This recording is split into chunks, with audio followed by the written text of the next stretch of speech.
আমারে ঘর ভাঙিয়াছে যেবা আমি বাঁধি তার ঘর, আপন করিতে কাঁদিয়া বেড়াই যে মোরে করেছে পর। ক্রিকেট, যার জন্য ছেড়েছে নিজ দেশ, নিজ মাতৃভূমি, পিত্রালয়ে তিনি জাতীয় ভিলেন। কেননা জীবনে সবচেয়ে বড় অর্জন, স্বপ্নের সেই বিশ্বকাপ তো নিজের জন্মভূমি নিউজিল্যান্ডের বিপক্ষেই জয় পেয়েছিলেন বেন স্টোকস। প্রজন্মের অন্যতম সেরা ক্রিকেটার বিরাট কোহলি একবার বলেছিলেন তার প্রিয় ক্রিকেটার বেন স্টোকস, অথচ নিজ মাতৃভূমিতে তার নামে জোটে ভুরি ভুরি দুয়ধ্বনি। রাগে দুঃখে তাই বলেছিলেন, আই হেট ক্রিকেট, আমি ক্রিকেট ঘৃণা করি। তবে যে প্রেমে আত্মবলিদান, যে প্রেমে ঘর ছাড়া কুলহারা এক ভব ঘুরে, মুখের ঘৃণা কি আর অন্তরে দাগ ফেলে?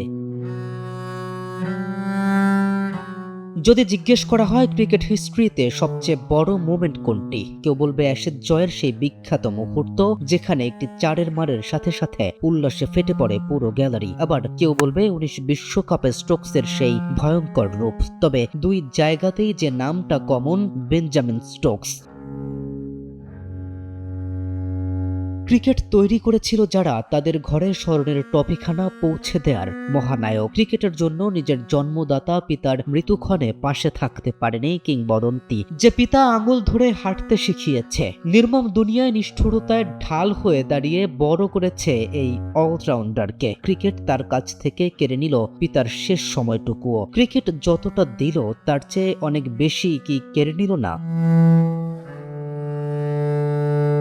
বাকি রইল নিজের জীবনটা, আর তাও অনিশ্চয়তার খেলা ক্রিকেটে খুব করে সম্ভব। হালের ফিল হিউজের বিদায় যে আজও অক্ষত এক যন্ত্রণা। স্টোকস দিন কয়েক আগে নিজের ইনস্টাগ্রাম স্টোরিতে একটা ফটো শেয়ার করে, বলের আঘাতে বিভৎস মুখ, যেন ভাগ্যের কল্যাণে জীবন রক্ষা। ক্রিকেট এতটাও সহজ নয় স্টোকস হওয়া। ক্রমে ক্রমে কিংবদন্তি আসে, কিংবদন্তি যায়। ইতিহাসে স্টোকস একবারই আসে।